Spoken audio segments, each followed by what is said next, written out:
Why are we faced with these same problems again and again? Why do they never end? Because, ladies and gentlemen, ultimately the problem is not an economic problem so much as it is the problem of white domination of African people. That's the issue. This is the reason why I tell people you must study the psychology of domination even before you study the psychology of racism. Understand that. I had one young man who's so happy he's at NYU. He said, oh, I'm learning so much, and I'm so happy. I'm in this class in economics. You know, I said, well, now, why are you in that class? And they're doing all these circles and curves and, you know, cost and all these kind of figures, which Negroes think are magic signs for making money. You see, so they think if they learn all this voodoo, that they're going to come out and be like the white folk. But remind that professor that the American economy is not ultimately based on the management skills of American management. It's not based on the organization of American corporations. What ultimately is it based on? Upon the murdering of Indians and the stealing of their lands. So that the economic course essentially is a course in how the booty is going to be divided among American people. It all goes over what? Gold and salt, and who won, and over trade routes and other things. And people went to war and took those things from one and another. And those who gained control over them then built empires and nations and so forth as a basis of that.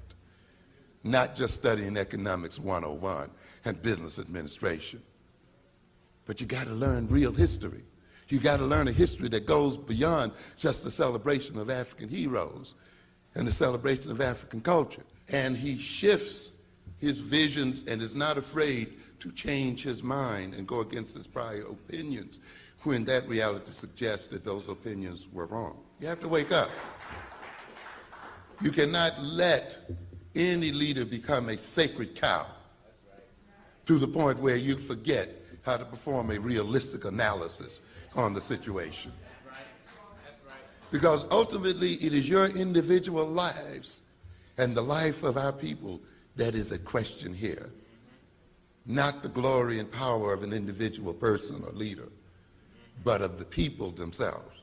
I think we are in a better position at this point because unlike Du Bois and Washington and the others who were in a sense at the front end of these issues, we have had now 80, 90 years to see what happened. We can measure results.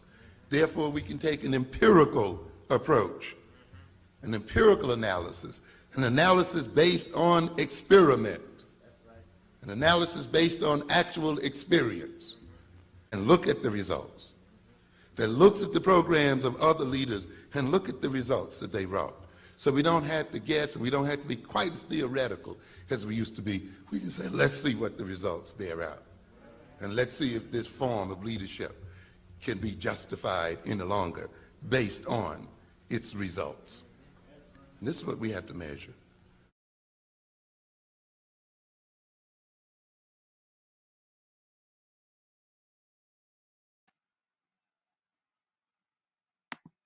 So peace, everyone. Thank you for coming back for another Where Are They Now? Episode 3. We are talking about Active Transportation Company out of Louisville. The episode for today is called Trucking with Corporate Thugs. As you know, I have my brother, Yusef Bunchy Shakur, with me from Detroit. What's up, brother? How you feeling? I'm feeling good, man. How about yourself? Doing all right, man. Healing and growing. Healing and growing. Appreciate you having me on, Black man. Absolutely, man. Anytime. So what I want to do is, as y'all know, before we get started, we had Robert Amos share his thoughts about carrying a work on empirical data. He talked about 80 years with the boys, but we now about 30, almost 30 years with when this happened. So we want to read his on chapter 27, right at the beginning, Financing Black Economic Development. I want to read this And then Yusef, I want you to respond to what you hear on this and what you heard on that video as it pertains to carrying on the work. So in chapter 27, 701 on Blueprint for Black Power, he says, beginning with this chapter through chapter 30, we will suggest and describe numbers of ways an African American and Pan-African economic system may be financed by initiatives set forth and controlled by the African American and Pan-African community itself. These suggestions are not exhaustive in breadth or depth. They are not written with the expertise of a professionally trained and experienced economist. Their main purpose is to stimulate the focused discourse in the African community regarding the means of financing its economic development and enhancing its economic well-being and political economic power. More than merely catalyzing discourse, we hope the corrections and refinements, as well as the creative approaches and our suggestions, might move others to serve as platforms for community actions that will lead to tangible positive results. So when you hear that, when you hear what he just said, what comes to mind when you think about, carrying some of the works and suggestions that he had? I think it's essential to the point that we isolate Black economics to just Black economics. I think his call is going beyond Black economics.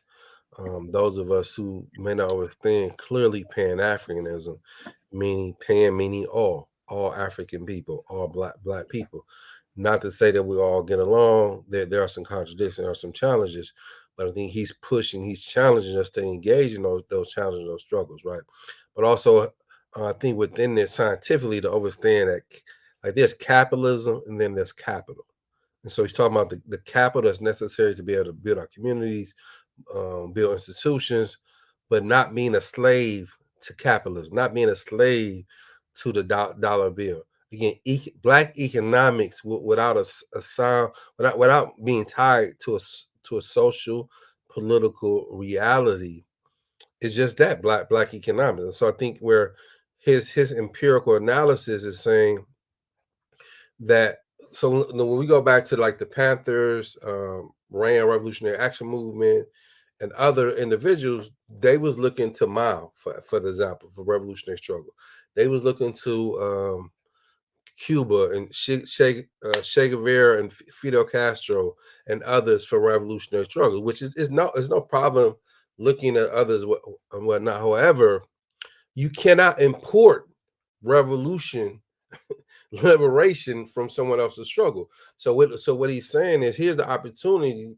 How we resolve our internal contradictions is by examining, looking at George, because don't he's talking about W. Du Bois, he's talking about Booker T. Washington as well. Two premier Black leaders of that time that was in conflict with each other. And then we go a little further. Marcus Garvey emerges. The brother that founded Noble Drew Ali comes after him, Master Muhammad, et cetera, et cetera. So as we know history, if you don't learn from history, you repeat it.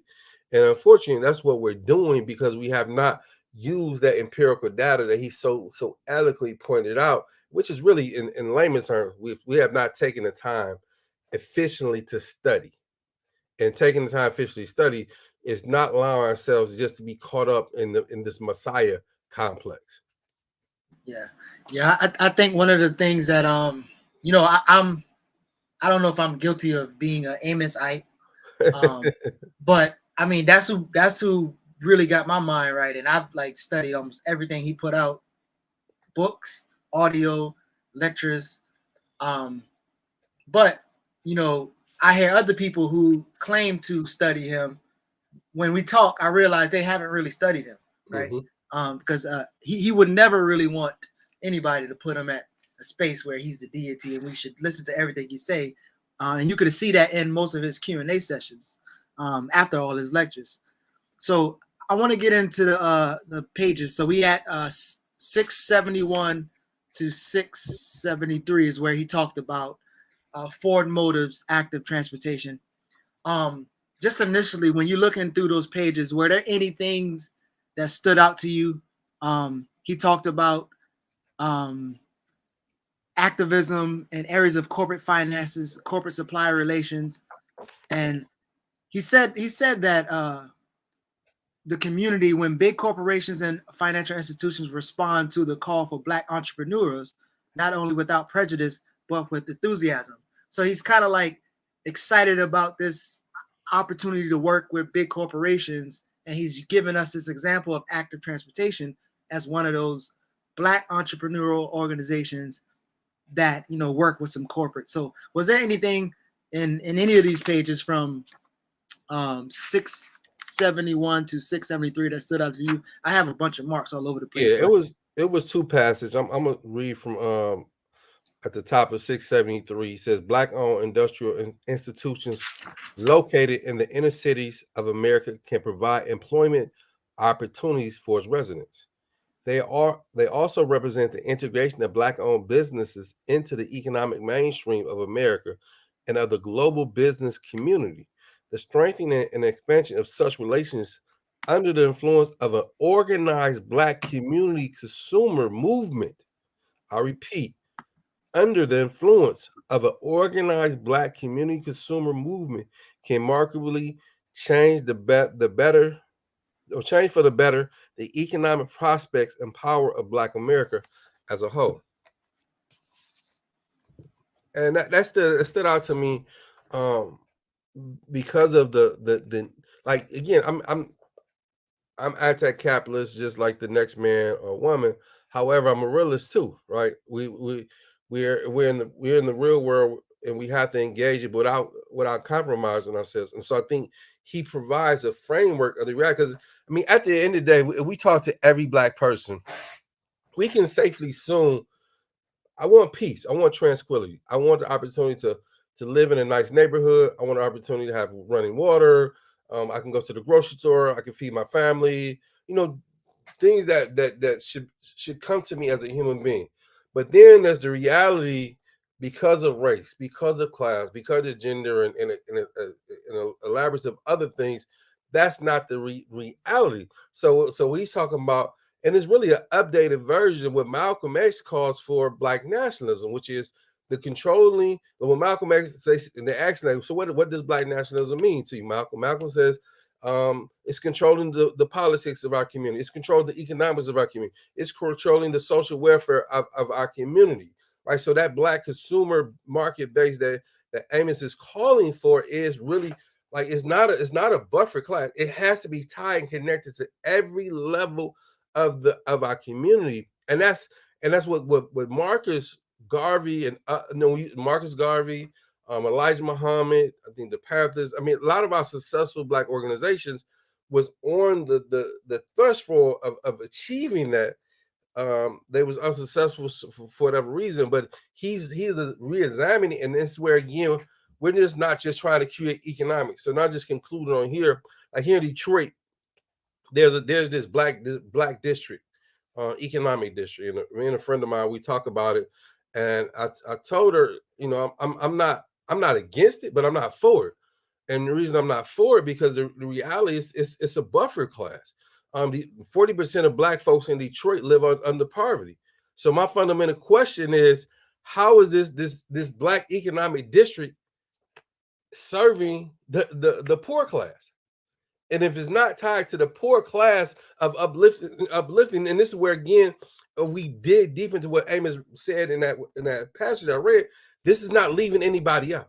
He said it's being able to provide jobs for residents in the community.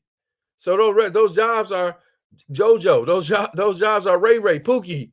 Because again, we don't provide opportunities for them to be able to survive in our community, then we become the jobs where they're eating off of us through means of survival. And this is where the system puts us against each other.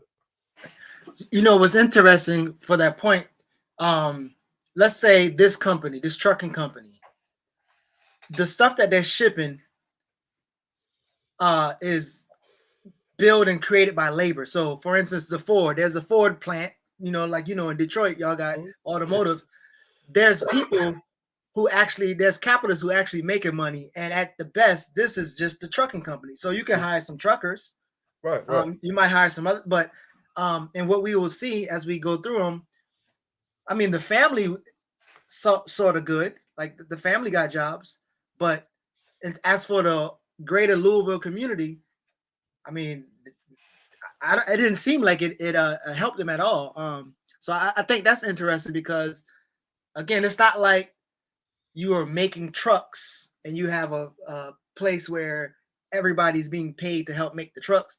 You're literally just pretty much taking stuff from a capitalist and getting it to the market for your people to buy. So in a sense, if your people buy more Fords, right, you will be getting the cut, but they still not getting anything out of it. So, and I think that part of that is, again, we can't get caught up in the illusion of functioning just based upon of overly rationalizing things, like, or the racial component.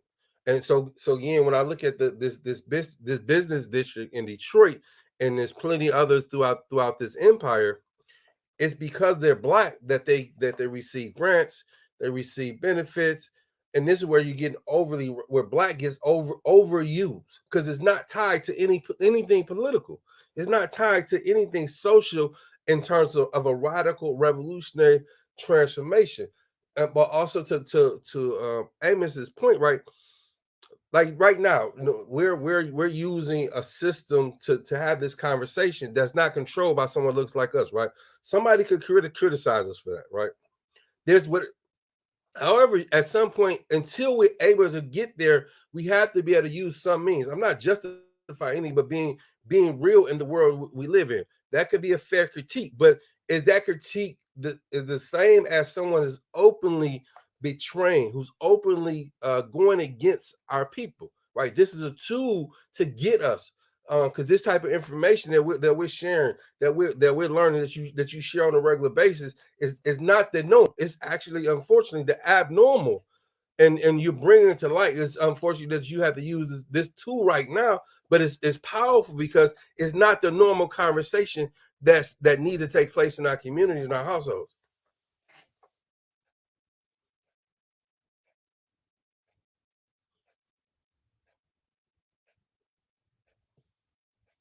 I know it's on me. I wanted to share this. So, would you say, and I know you know, organizing and being in Detroit, we did some work together in Detroit, and I think there were business owners there. But would you say that most of our people who get into business, they have a illusion about business, right? So I know E. Franklin Fraser talked about the myth of black business. Mm-hmm.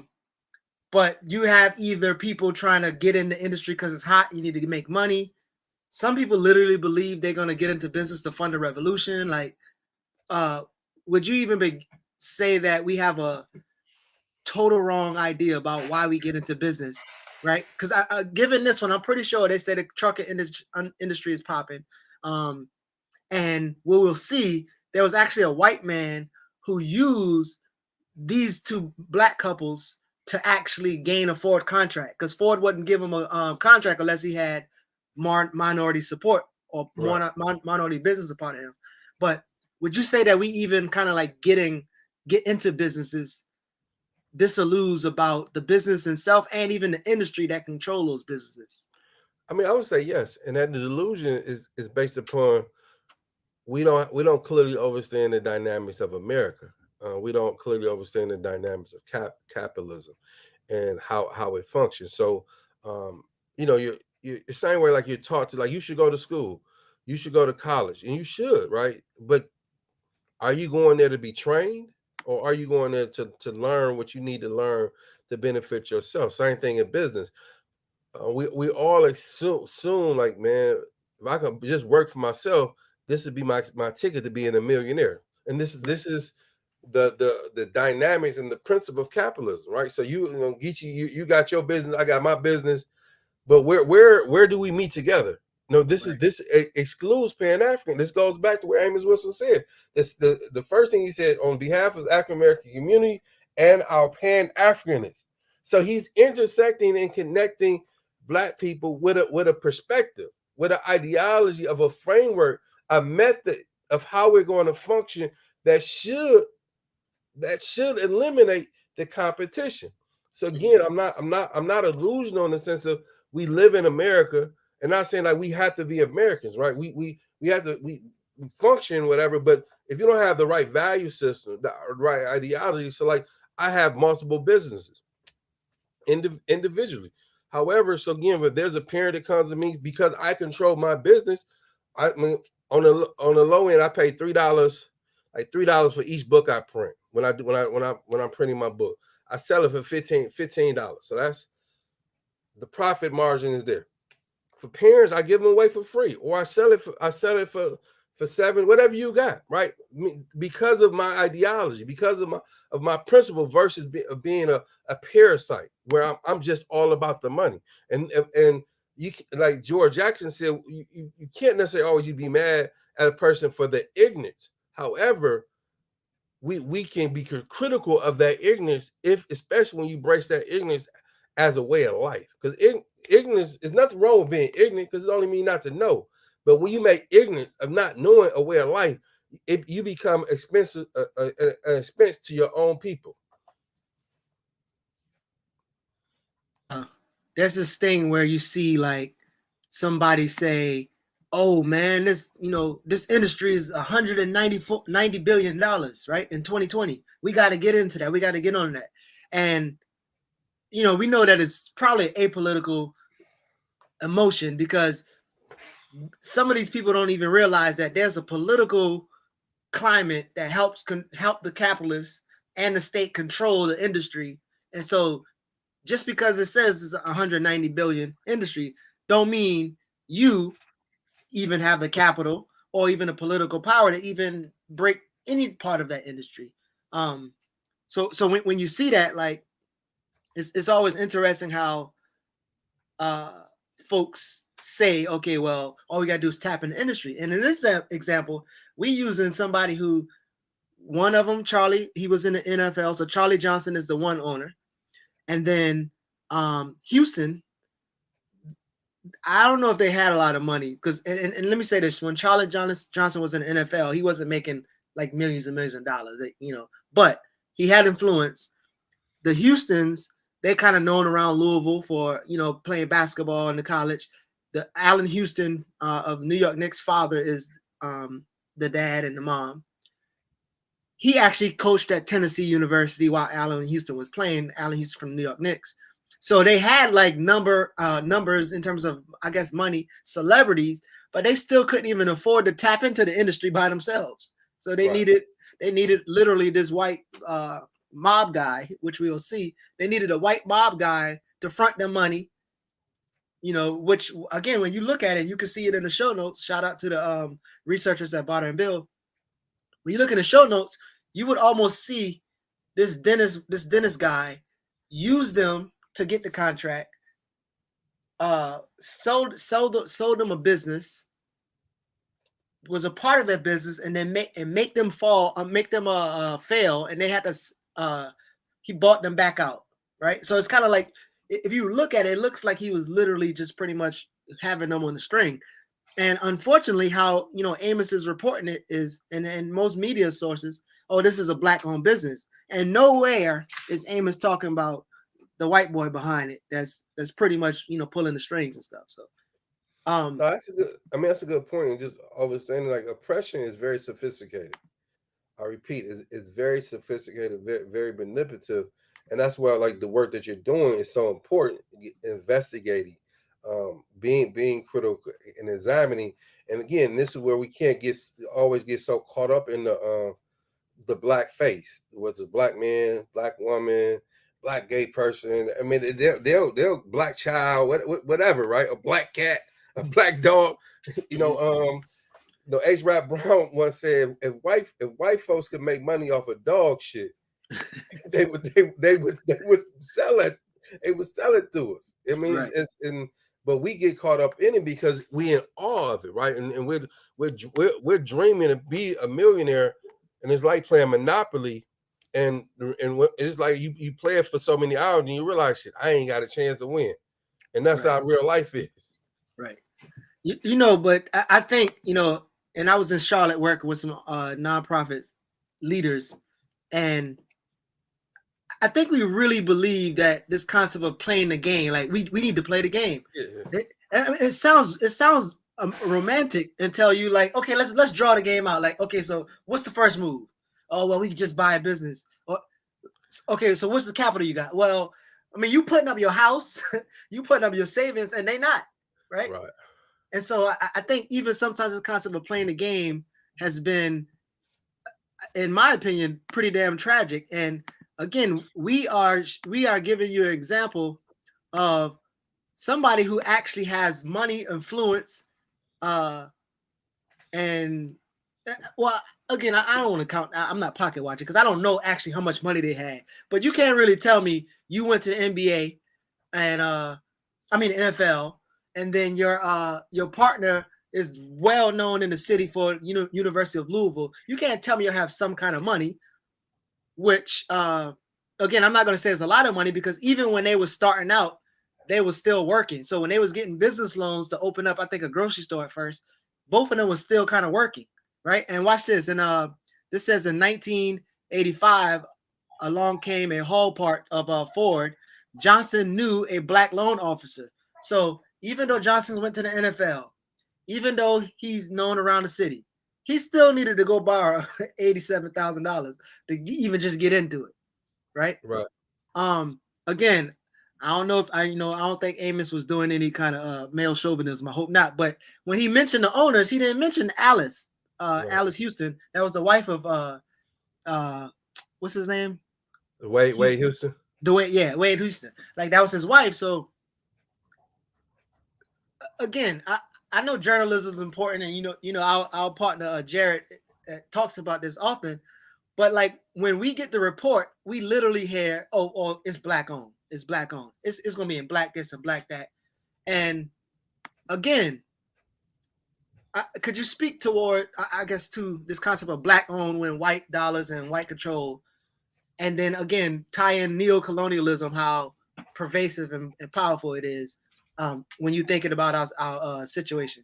I mean, it's America is so sophisticated, or say again, where they handpick us, right? So, like, you use Michael Jordan for example. In the beginning, they had no idea that the Michael Jordan shoe as a brand would be what it is, right? And so now, ultimately, Michael is, you have Nike, and then you have Jordan brand, and Mike is a billionaire. However, they've made billions on top of billions. I mean, those of us who grew up in the 80s and saw, the transition of the Michael Jordan shoes to what they are now in poor communities. I mean, they were just as devastating, the Michael Jordan shoes, as crack cocaine. Right. But we don't make that connection because we're so happy. Like, oh, Mike, it's like, go Mike, go Mike. And if one of us gets a billionaire, we're all billion. But but we as a community, we sank. As a community, we've lost our way because we're chasing dollars. And so if we can understand it from there and then look at it from a business standpoint, I mean from the larger the trucking company. And so going back to what you said earlier too, a minority, right? So they put the word minority in there. Again, getting slick, being sophisticated, right? Because at the end of the day, you want equality, you want opportunities. However, but again, if you don't have the right consciousness, are you only being exploitive at the end of the day? And there's so many of us 20, 30 years later, we look at ourselves, we can't look ourselves in the mirror because we look at what's behind us, all the damage that we've done.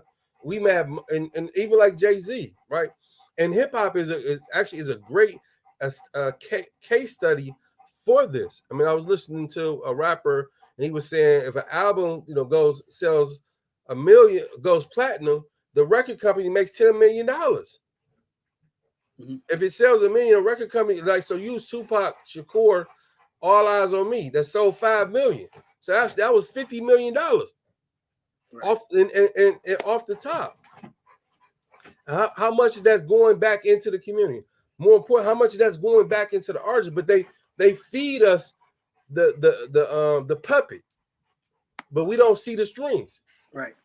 Right. So this concept of like this capital, right? Like, and then you need the capital, and then you get the capital. Now you owe the banks and your partners that you're coming in with, you owe them too, right? Dennis, we're going to talk about him in a second.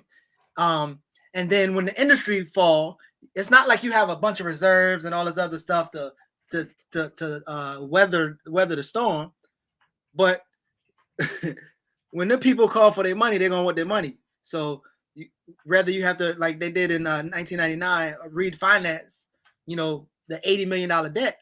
So I think Amos is putting this out in 93-ish, the report, and I think it probably came out in 99 the first time, or 98. But it's like before the book is even circulating, they're already in $80 million of debt, right? Right. So I mean, that in itself is a problem. And then when you start to dive into it again, you will see that the only reason why they was able to even get into the business in the first place is because the white boy, right? Because Amos talking about Jupiter, so the white boy ended up selling Jupiter to them, but still owning part of their company. And when they tank, he ended up taking it back. But at the time, Jupiter, in order for them to get a Ford contract, they needed to link up with a minority business they needed to be affiliated with. So again, even when you think of, like, I think one of them was working at Ford. And so if you got an employee of Ford that he didn't like have a relationship with Ford where they can help him out, he started his own business, they needed a white mob dude outside to use him. Oh, y'all work with Ford, or this kind of can help us out. But when you see it, it's almost like you said, it's the puppet string thing. You see this Jupiter owner died in 1994, and then Louisville team was ready to buy, already grossing 68 million. But when you go through that in terms of the money, the capital, right? How do you, and I know the myth of the black buying power is part of the reason why we feel like we got this type of money, but how do you begin to disabuse people of like this concept of it takes money to fund the revolution, or whatever the case may be? It takes money, so we have to create these businesses and do these other things. Like, how do you begin to disabuse people from that? Well, I think it's whose framework that we're using. In a true revolutionary struggle, you see the government that you're up under is a legal government. So there's nothing legit about it. So when we examining some of the things that the Black Liberation Army and other international organizations and struggles did, you understand why and what I'm talking about, where they kidnapped and they held people for ransom, they robbed banks. And we look at them as the criminals. In actuality, they're fighting the real criminals, right? This is a guerrilla warfare. So, when you commit yourself to that type of struggle of putting people first and serving and struggling for the people, you realize the capital is in the people. The capital is in the ability to build relationships with the people. The capital is the ability to develop the right analysis, reading books and things of that nature. And you understand, like, the other capital is just a tool. And so it's not about like money itself, because again, money doesn't change the nature of a government. People change the nature of a government. So if the money is controlling how we're functioning, then again, we will always be slaves. But if we liberate ourselves from that type of thinking, this is how we get to liberation. So I think what we have so-called radical people who appear to be radical, but they're neoliberal. They're still having a capitalist, white supremacist type of ideology that has invaded the black struggle, so to speak. So when you're starting to see all these businesses and black business do this, you see Pinky giving away LLCs and shit like that, right. From Slutty Vegan. But there are economists out there that's doing work. There's researchers out there doing work that kind of show you how the wealth gaps are, and over time. And I know Jared and I think Diedrich Muhammad did a report of showing you that even though black businesses has increased, the wealth has been depleted. And so you look in these cities where, you know, the median wealth for white families, this is in Louisville, 188,000, while the median black family was 24,000. Like, when you see these studies, and I know people argue about concepts of closing the racial wealth gap and these things, but when you see these arguments about the increase of black business, and then you see like all these black business with zero paid employees, and I actually want to get your thoughts on this Pinky situation. So she go to Clark Atlanta, tells everybody she got LLCs, and so I mean, and I'm pretty sure we can see the wealth gap because I think Atlanta was probably in the country has the widest wealth gap. So what are all these new LLCs going to do to this number that we keep seeing right here? This, you know, how's that going to change this number? Not to mention a lot of the kids or the young people there going to have school debt as well. So, I mean, the wealth is not even going to even be there. But what are your thoughts about this? You know, increase attention going to black businesses, create more black businesses, LLCs, black businesses. Well, again, we have to ask ourselves who developed that framework. White America developed that framework.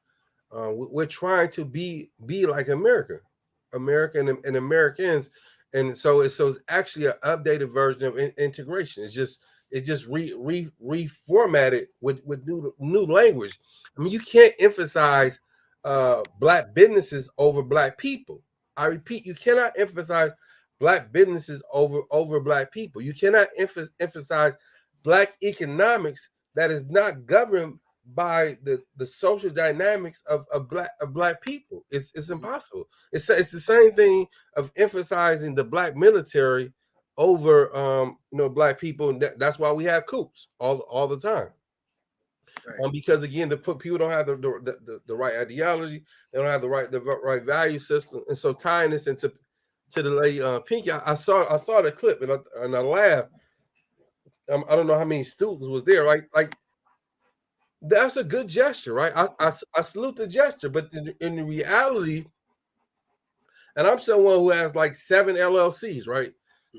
And shit, but I mean, in the grand scheme, when you talking about, I say we're gonna just throw a number, say 500 students that she said she promised an LLC. What does that mean in the grand scheme of things? I mean, we're so excited around just gestures. We're so excited around the moral victory that we get lost in the translation. How does that change the material conditions of black people? Because I have an LLC, but again, going back to Amos Wilson, right? Amos Wilson now if she emphasized saying, well, we're going to take a Pan-African approach versus you guys leaving here and graduating, and you're going to compete against each other.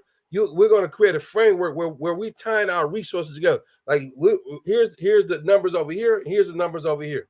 You know, here's the discrepancies, but we have to pull our resources because, again, in discrepancies, we found a way to maintain and survive by overstanding. Again, black sociology is needed by us supporting each other. Right. So as we getting into, again, we're looking at these businesses, we're following them, we're researching them, we're seeing if it's viable, is it duplicatable, is it something that we could do, right? So right now we know we don't have the capital, right? We don't have the capital, we probably gonna get a loan. But then we have to ask yourself, you know, if this is a blueprint, then that means we have to probably get in bed with a white mob boss guy. I don't know if he's a mob boss, I just know he's connected to the mob. Yeah. Right. But even so, the dentist guy who helped them kind of get their foot, you know, on the ground, also is the dentist guy who stayed with them the whole time. And when shit hit the fan, they had to sell the company back to dentists. You know what I mean? So dentists it's hard for me to believe, and any research that I've did, and you can see in the show notes, you can follow it your own. But any research that I've done haven't showed me that Dennis had any good intentions. Yo be buying politicians. He almost got arrested a few times for fraud and buying Paul Ryan, funding Bush illegally, like doing all kind of crazy shit that you can see. But this guy is literally the catalyst for them to be able to create a viable business. So and I know there's, you know, after financial crises, you probably need to, you know, some sponsors or whatever, but what do you again say to people? And also we'll talk about the Houstons still have their business and they still look like they have some kind of money. And so one might argue, well, they were successful, they're still there. But how do you feel about their ties with this Dennis Trowell guy who looked like he was pretty much had him on a string and exploiting him? Like, how do you feel about that, knowing that they still have a business that some people might say they're still successful? Well, everything comes down about the interest level. So every black person doesn't have the interests of black people at the forefront. And so most black people will say, I'm black, so it gives me the right to advocate for black people. But when we critically examine it, we're just it's just too easy to just show up and say, I'm the black guy, I'm the black woman, I'm the black whatever. But where's your receipts in being black? How committed have you been to the black issues, to the black struggle? Think beyond just black economic, but again, because it's being treated in this racial term and this feel good, being proud, like I don't like tennis, but I definitely watch it because of Venus and Serena. Right. Many of us we don't like golf, but we watch it because Tiger Woods, right? Because as black people overall, we're at the bottom of the barrel in America. So any chance we get an opportunity to win, we're or the perception of winning. So again, it's important that we examine these relationships, and are there ways to get around it? Absolutely. I think fundamentally, we examine, we're just gonna go off the limb saying the most black radical organizations, black business, or whatever term we want to use, is it 100% funded by black people? Right. I mean, like the Mama Cool community house that we have, I've been able to build here in Detroit. There's some grant money that was given to her. There was some foundation money that was given to her. There was a lot of community money, right? The difference is we haven't compromised ourselves. The difference, I mean, and I'm not running from the critique. I'm using myself as an example. Mm-hmm. And it's how do you go in these situations? But I think what we don't do enough of closing the doors. So again, me if I'm only making these decisions as an individual, then my ego will get the best of me. Because what they do is say, Yusef, man, you're the exception. You're the rule. I mean, you're the exception to the rule. Mm-hmm. We'll give you shit, man. Again, we'll make you the front guy. They don't say that directly, but that's what we become. Right. And where they put us against each other and for exploitation. But when we close that off, and we're creating from a Pan-African view, having conversations, and I'm talking to our community, I'm talking to our elders and saying, the Blue Knight Foundation want to give me $100 million. What do you guys think? Think I should take this money? And if, okay, what if you say, well, if they give you $100 million, then we're going to divide that money up, this blah, blah, blah. We come back with our own plan. Right. I mean, this is, there's still level of critique, but this takes it out of the individual. This is engaging that relationship for a greater good. I don't think that we do enough of that. Yeah, I think Emma makes a good point. Like, do we even have access to mob capital? Do we have enough money to even begin the conversation? Right? Do you have enough money to go to the bank and be like, yo, I need about 80,000, right? And I think, again, the black bourgeois elite, I think that's a testament of how even delusional they are. Like, yo, you living good. Like, you got money, you got access, you got houses, you got kids, but you still can't afford to do different things for the business.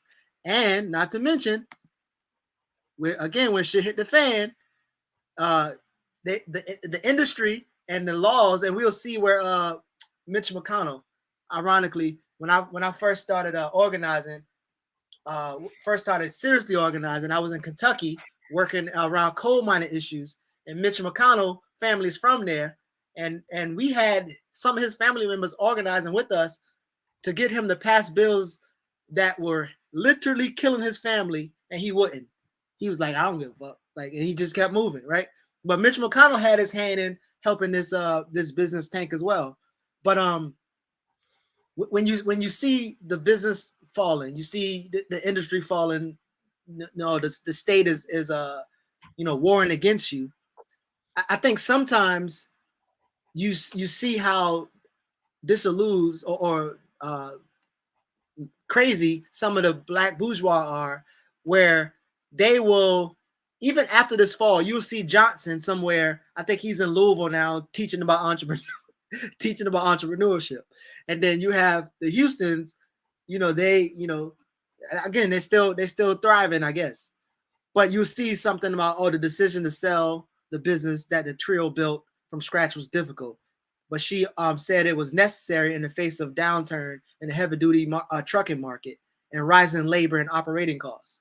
Okay, so if that was true, which I'm pretty sure it is true, but was that true for the actual the people who control the industry? If we just saw an article that said how booming the industry is, 90 billion, but it's almost like this concept of, you heard the what was the concept when America got a cold, we get pneumonia or whatever, or something like white America. So Yeah. imagine how that is in business. If you just getting into the industry with the benevolence of other white folks, what do you think is going to happen when there is COVID, when there is these things? Like, you ain't going to be able to survive that. But the way in which you tell it, right? We're not going to be honest and be like, yeah, like that wasn't a good idea. I'm pretty sure, I want your response to this. I'm pretty sure they're not going to look at it as a system analysis. They're going to say, well, we didn't make the right choices, so we could have done this better. We could have done this better. Like, how you feel about that logic? And then when you kind of share it to the people to keep going and keep, chasing their tail. Well, that's why it's important to not only have a race analysis, a class analysis, and a gender analysis, and we need to always continue in other analysis as well. But leading with a race analysis, and so as long as we perceive ourselves as American, I mean, just look at the language that we use. Our government, our this, our that, and I looking at food like, what do you mean, our government or this or that, right? I know I live in America, don't mean I gotta claim America, right? So until we can break those ties, because you're talking about you invested, and because of your investment, it clouds your judgment. You experience racism, but then again, it's like the most ignorant shit when we hear the most liberal black guy or the black Republican. I mean, I was just reading something. I think we're doing COVID when what's the vice president name? The sister Kamala. Yeah, and they was asking her about racism in America, and she said, America's not as racist as it used to be." I mean, she's it's Google. She says this, right, but her class interest makes her perform in that way. And I use the word perform. That's what she's doing, performing. And this is where, again, part like the first level of struggle is to turn the transformation, and without the clearly seeing what this struggle is and how we engage it, the information that you're providing is going to go over people's heads, because fundamentally, if your struggle is just tied to the means of your means of survival, of just trying to feed yourself, just trying to keep your lights on, get you a car, then you'll go for the okie dokie. You'll miss how that you're exploited, but your body will remind you, your mind will remind you of what you're enduring. But because you lack the depth to be able to comprehend it, or you want to ignore it, you'll be a voluntary slave.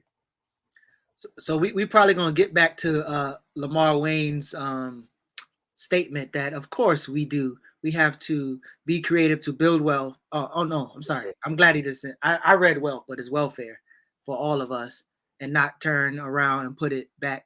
Wait, did he meant welfare or wealth? That's a good question. Yeah, because it sounded like when I read it.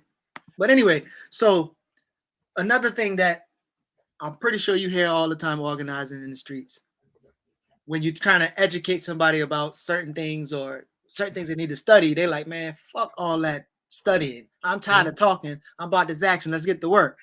And then let's get to work sometimes mean you're gonna get in bed with a mob boss. Like, I'm not really suggesting that they said this, but I would be curious if they was like, we about to action, we about to do things for the community. So that means you probably didn't do your research on your boy Torah, where he's connected to organized crime in Chicago. But yo got a whole long ass list of shit that just like, he's an organized criminal. And now he's chilling somewhere in Florida, retired and cooling. But when again, this concept of studying. Also, when I was in Charlotte this weekend, one of the sisters who working on a land trust, and I'm not ruling her out because all the people say this. I was saying like, yo, like we really have to study whatever situation or issue that you focus on. You have to really dive into it. And they're like, well, I don't have time to, read. And I'm like, okay, well, maybe you got there's an audio book that it can read to you. Oh, I don't have time for that. I won't retain it. But again, you talk about this development analysis. Like, I need you to stress how important it is and how, unsexy it is to actually go in and study, and how, because when people think of revolution, they really don't think about the theoretical, the study. They just think of like the action, because they always about the action. So kind of speak to that. I think, people put the cart before the horse. People want the reward, the benefit, but don't want to do the hard work. You can't. There's hard work in revolution. Like we quote Malcolm, but how many of us really read the autobiography of Malcolm X? We say we daughters of Astada Shakur, but how many of us really read our autobiography, and also doing what we're doing, creating study groups? So, and those study groups represents what we call PE, political educational classes. Like in America, we're taught what to think instead of how to think. We're taught what to think instead of how to think. Like, I'm smart not because I read books. I'm smart because I think I'm a critical thinker. Out of the box of being able to ask the right questions, look beyond the norm. And I think like in this struggle today, we want to take too many shortcuts. Like the Black Panther Party get a lot of criticism, and a lot of it they deserve, and they get a lot of praise. But one thing that people don't talk about is, to join the Black Panther Party, there was a political education class that you had to attend, but also there was a minimum that you had to read a book at least 2 hours a day. You had to read a book at least 2 hours a day. If you and I would start an organization today, and that was the first rule that you had to read a book, how many people would actually join our organization? Right? Not too many. But and not saying like that's the end all. We have to be creative as well. But there's no getting away without reading books. There's no getting away without acquiring new knowledge. But here's the powerful thing as well. There's been a lot of brothers and sisters based upon the American education system who was considered illiterate, but because they joined the struggle and they were so passionate about what they joined, by the time they came out of it, they was functioning illiterate. May you rest in peace, brother Geechee Yusef Shakur. Who some of us know him as Monster Cody Scott, who wrote the book Life of an LA Gang Member. He dropped out of school in the 6th grade. I repeat, he dropped out of school in the 6th grade. And anybody know anything about Geechee Shakur, he was a very intellectual giant. He self-taught. He was self-taught. So George Jackson, self-taught. I mean, there's numerous other brothers and sisters, right? That we have a different IQ when it comes to intelligence. It just we don't tap into it because, again, we rather go the short route. But I mean, at the end of the day, if you love struggle, then you love learning. That's the only. There's no way getting around it. All right. So I took your advice, and I read a damn book, and I read Claude Anderson. Claude Anderson told me, get your money up and buy politicians. The white boy he was trying to buy a politician. So again, there's tons of books out there. There's some people in the movement who has been career book writers. They've written 20 and 30, 40 books, and they're selling books for the hustle, right? But what books? Like, if you read again, Claude Anderson would tell you, get your money up, buy your politicians like this white boy did, Dennis.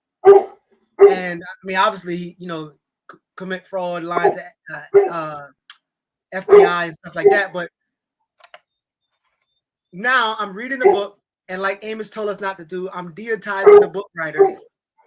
How do you begin to get them to okay, I already read this one book, but now you got to read actually other books, and you got to, it's actually continuous. Like, how do you encourage that? I can tell you a true story. I was on a panel about 5-6 years ago and was watching the documentary, and Claude Anderson was in the documentary, right? He wasn't saying exactly this, but he came off as a capitalist. Mm-hmm. And at the end, when it was my turn to speak, I called it to the carpet. Like, why were you sitting here listening to this goddamn capitalist? This motherfucker, he don't give a fuck about black people. And everybody was like, how dare you? How dare you criticize him like that? Right. And again, and I wasn't trying to go against the grain, but because, like I said, I'm smart, not because I read books. I'm smart because I'm a critical thinker. I have the ability to ask the right questions, have the ability to examine and investigate and continue to. So every book I read wasn't the best book that I got something out of it. And even taking it even more personal. I went to prison for a crime I didn't do. While in prison, I met my father in prison. We developed a relationship. Prior to me getting there, my father had been there 9 years. My love for reading had come out of my father's love for reading. My father was a Muslim. I became a Muslim, right? I read Chancellor Williams' Destruction of Black Civilization, and he says in the intro, we go from one slave religion to the next slave religion. I'm like, damn. He said we go from one slave name to the next slave name. We go from Johnson to Muhammad. I'm like, wow, that just hit me straight in the mouth and shit. Because I did it. I went from Ruffin to Saji. I'm like, this is not making sense, right? And my point is, I began to question one of my second greatest teacher, my father, besides my mother. And that's what my father taught me to question him. He taught me not to follow him. But also, in his letters, he expressed to me, like, I'm your comrade more than I'm your father. And if I betray you and I betray our people in the struggle, then you have a responsibility to deal with me in a way that's necessary. Like, this is, again, developing these political type of relationships, because ultimately, to get to your point, after you read, reading represents theory. Now, what do you do with the theory? You have to get out and practice the theory. And we're not always going to be successful, which is fine. It's like cooking. You might use this season tomorrow, use this season the next day, and then until you figure out what does it tastes the best on. That's the same thing with struggle. But here's the thing: every revolutionary is an activist, organizer, or advocate, but not every advocate, activist, or organizer is a revolutionary. I repeat, not every activist or organizer or advocate is a revolutionary, but every revolutionary is that, because a revolutionary is someone who's committed themselves to embrace a certain ideology and to engage in a certain practice.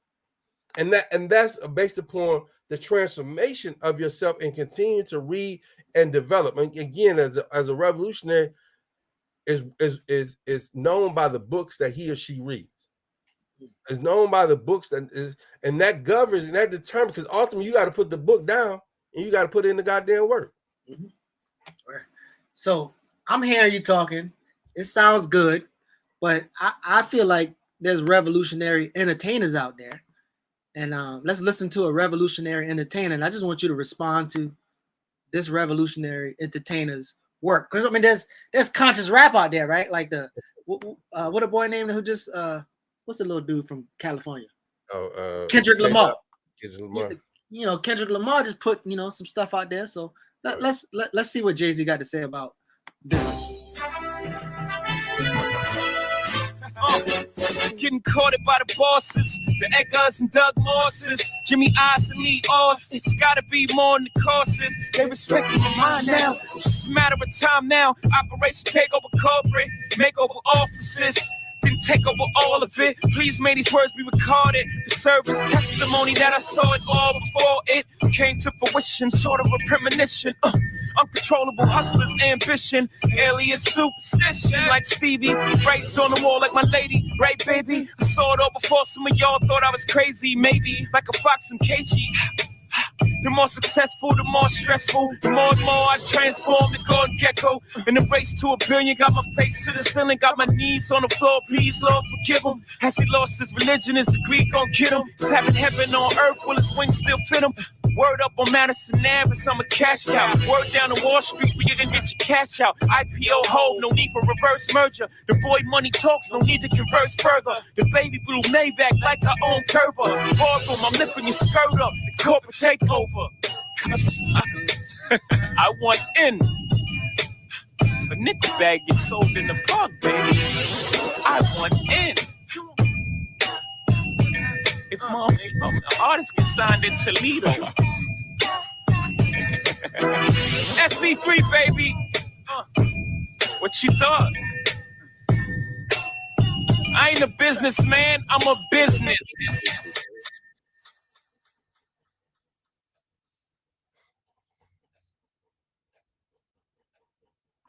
Jay said he's not a businessman, he's a business. Now, granted, this used to be one of my favorite rappers, and he's an entertainer, and he goes and say these things, and he got money, so he got followers. How do you even compete with these cats who talk about the corporate takeover, and he's a businessman? And I keep hearing the speculation. I don't know if it's true, and I hope it's not. But if Lee Daniel get the spook that's sat behind the door and remake it, we already know what he's gonna do with it. How do you even compete with these entertainers in their political education or consciousness? What the hell they doing? Well, we had to go back and examine our struggle. Like James Brown, when he made I'm Black and I'm Proud. Like James didn't just wake up and make that song. James was influenced and impacted by the movement, by the times. Because of our times are so low, because of our times, I mean our times, I'm about our social conditions and our movements and where we at, it's full of chaos. It's full of infighting, right? There's no clear Black agenda. There's no clear road to where we're trying to get to. So if we go from the 50s to the 70s, that's 20 years.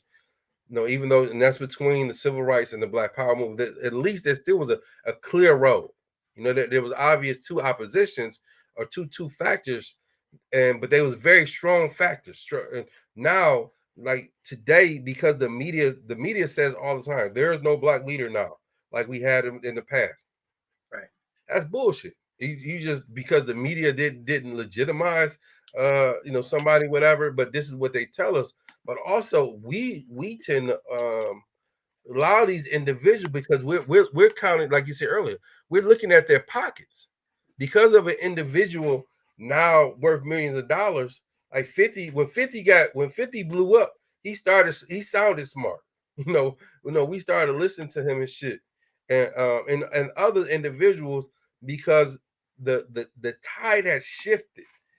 And I don't think we have done it. We're like Black Power Media and other outlets, even this outlet. We're starting to compete by creating other formats and platforms to get messages out to relating to people. But also, we have to move beyond just the choir. We got to move and get into the households of the young brothers and sisters who may not think like we're thinking, but it's for them. And I think that's a strategic. But also, like when Dead Prayers had the song. And I think it was M1. He had the verse where he says, because Jay-Z was born on the day that Chairman Fred was assassinated, and like the one was taken from us, one was given. Like Jay-Z doesn't, like, that line doesn't make sense, because Jay-Z he's not trying to be that, right? Right. You're ordaining something, but again, it's a slick line, right? And I think because of hip hop and in general, we stopped being so critical of each other. Yeah, I think even this, I still think this is a myth. People keep saying this, Jay-Z this, but Nas was more conscious. Nas wasn't conscious either, ever. Like, I think we given J. Cole's and the Nas and these people, even Kendrick, if you want to argue about it, even Kendrick, we giving them this concept of a conscience that they don't really have. No, so here's the thing: being Black, we all experience racism. We all have been oppressed, right? And so, as an art form, you can talk about it. But to your point, like Tupac died over 20 years ago, right? And those guys, none of them are and even Pac wasn't, in my opinion, wasn't a revolutionary. He was raised by revolutionaries. He had the potential to be a revolutionary. He had the desire, but he got caught up in the system. When I mean the system of America and whatnot, but he was more clear around different dynamics, and when he wanted to speak, and it sounded better, and he was more conscious than Jay-Z and Nas and even all these guys put together, in my opinion. Right. Also, Del Jones, who also have a birthday with Malcolm X, call it the nigga factory. Mm-hmm. So he got caught up in the nigga factory, and that's kind of how it moved. And so real quick, to add to your point of Dale Jones, in one of his books, he says, confusion is the enemy of revolution. So again, things that the Jay-Z lyrics, Jay-Z becoming a billionaire, Kanye becomes a billionaire. This is confusion. This leading us to away from where we need to go from.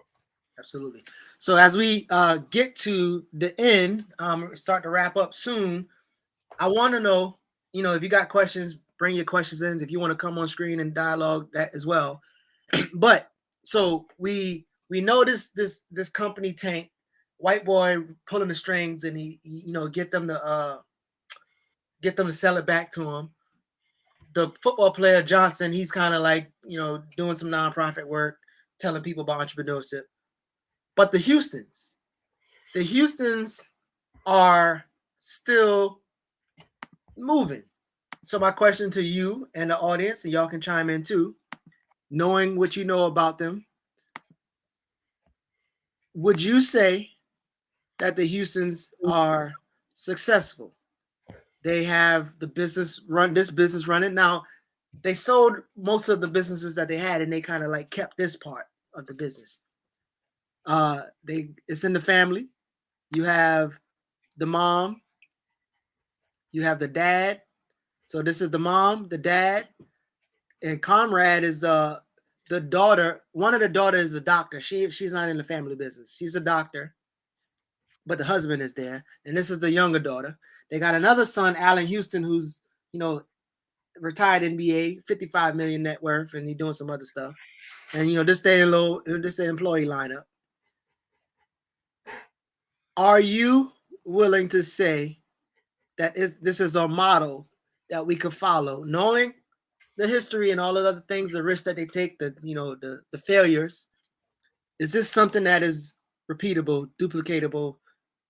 Do you give them accolades for still standing right here and being able to have a family business with white employees and Latino employees, and even though the city of Louisville is still impoverished, and this didn't stop them. I'm probably feeding y'all, but this didn't stop Breonna Taylor from getting murdered by a pig. So, but would you give this any kind of great ratings, thumbs up, or it could be repeated? Or again, any rating comments, but also you, Yusef. My response is like, what lens are we looking at? So if I'm looking at it from just a typical guy who lives in America, I would say yes. It's the standard, right? It's a successful business. It's turning over money and hiring people.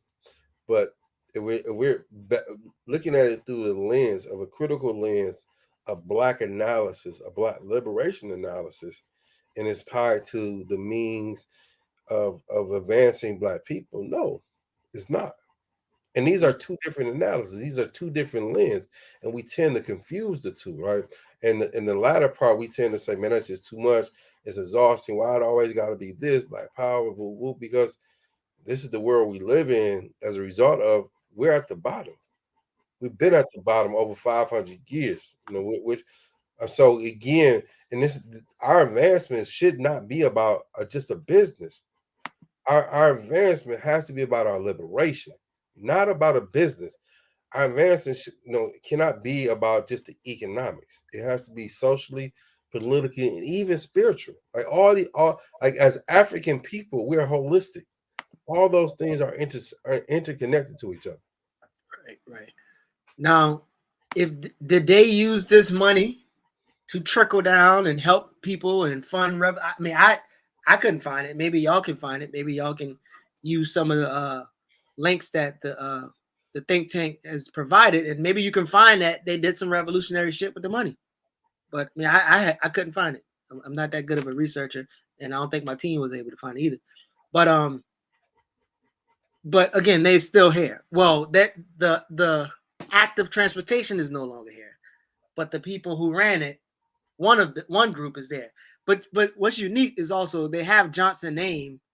It's technically his name is still on their paperwork or on their company name because it's still Houston Johnson's. But I don't even see Johnson.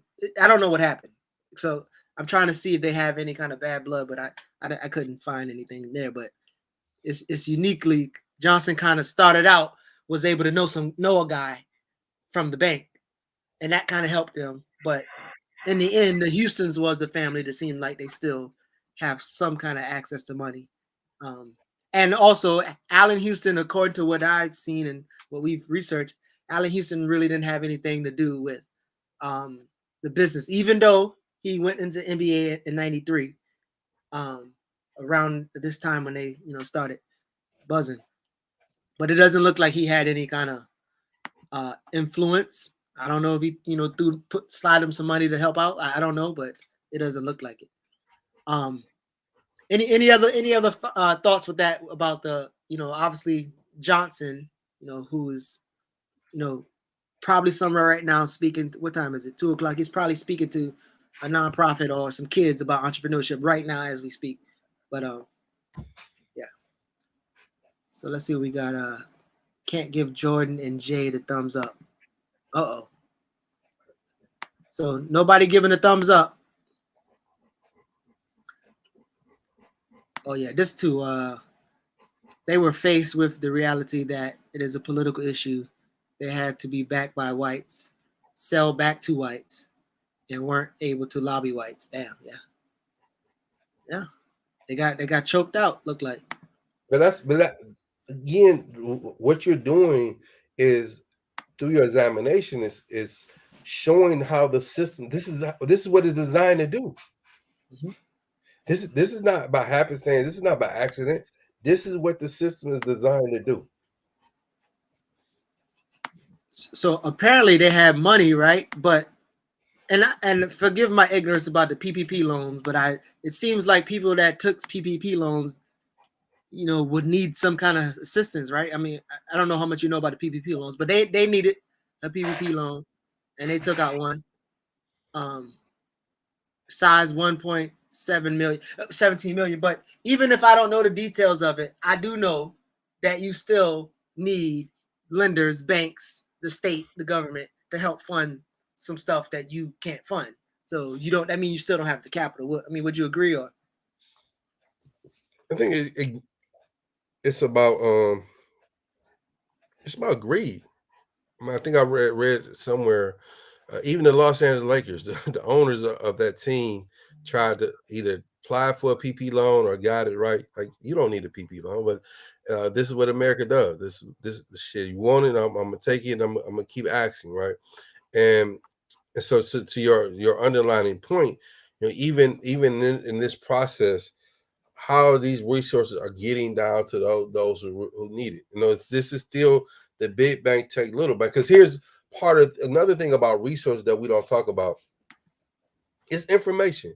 It's technical things. It's how do you frame stuff?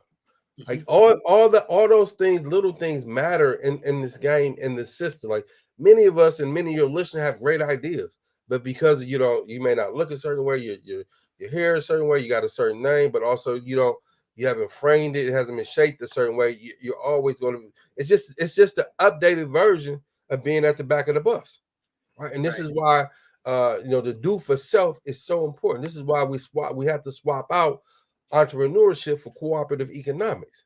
Mm-hmm. Yeah. I've said over and over when I'm going to these Kwanzaa events, what I see about cooperative economics is you buy something from me, I buy something from you, and we all sell the same thing. I got to go, good brother. My dog having puppies. Yeah, all right. Appreciate you, bro. All right. So we'll wrap up with any questions or thoughts before we jump off. But I appreciate y'all from showing up, and people who are rewatching, thank you for checking it out. By all means, the show notes are there, so you can kind of look into some of the research yourself. I'll wait a few minutes if there's any questions. But again, yeah. So this is one of those things where, again, we're looking at these systems. No, we're looking at these businesses, these advice, and we're seeing how it works with the system, what the system does to it, what the state does to it, and what political domination actually looks like, despite this whole entrepreneur stuff. And so we're 3 episodes in, and I don't think we have one viable option right now. So let me see this. Thank you, Ricky. I don't know you had 2 pages. Yeah, there was a whole bunch of those joints.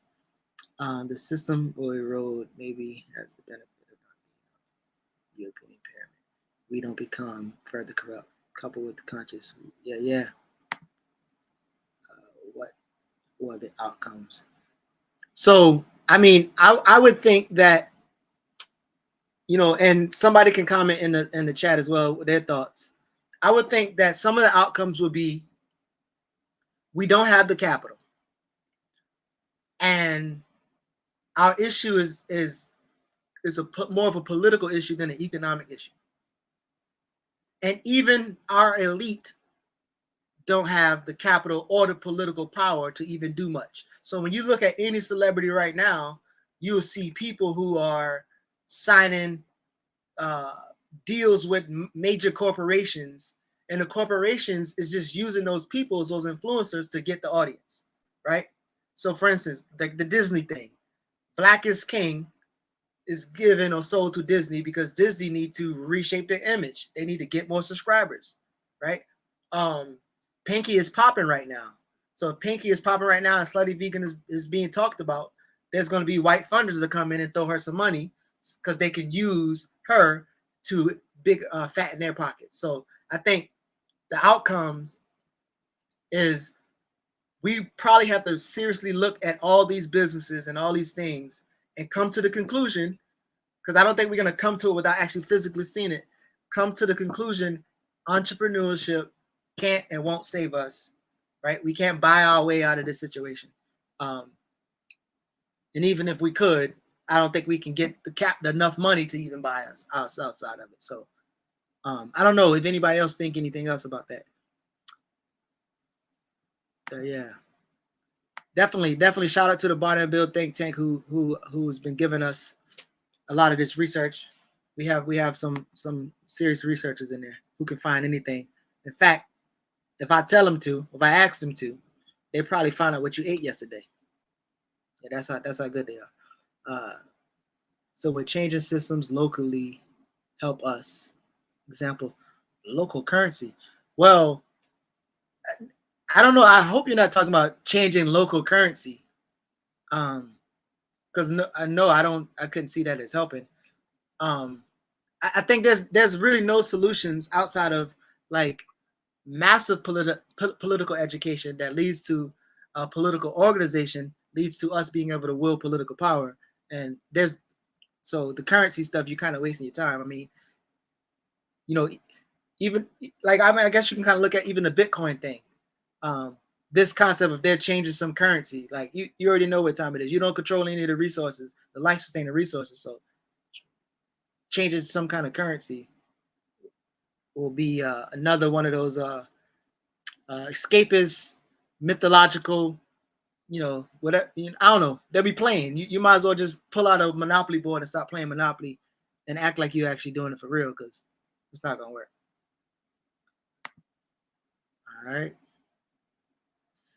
Cool. Yeah, I ain't gonna hold y'all. I appreciate you. So next episode will be coming up soon as I get people scheduled.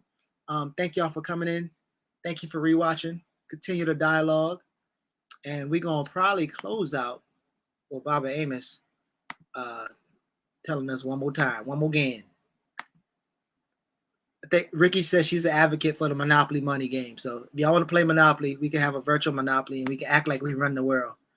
We can act like we Beyonce and we run the world. girls run the world, even though Beyonce got women in the sweatshops. Why are we faced with these same problems again and again? Why do they never end? Because, ladies and gentlemen, ultimately the problem is not an economic problem so much as it is the problem of white domination of African people. That's the issue. This is the reason why I tell people you must study the psychology of domination even before you study the psychology of racism. Understand that. I had one young man who's so happy he's at NYU. He said, oh, I'm learning so much, and I'm so happy. I'm in this class in economics. You know, I said, well, now, why are you in that class? And they're doing all these circles and curves and, you know, cost and all these kind of figures, which Negroes think are magic signs for making money. You see, so they think if they learn all this voodoo, that they're going to come out and be like the white folk.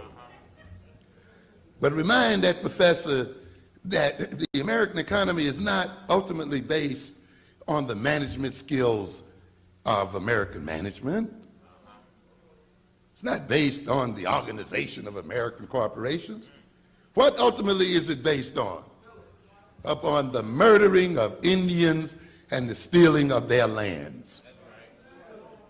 So that the economic course essentially is a course in how the booty is going to be divided among American people. It all goes over what? Gold and salt, and who won, and over trade routes and other things. And people went to war and took those things from one and another. And those who gained control over them then built empires and nations and so forth as a basis of that. Not just studying economics 101 and business administration.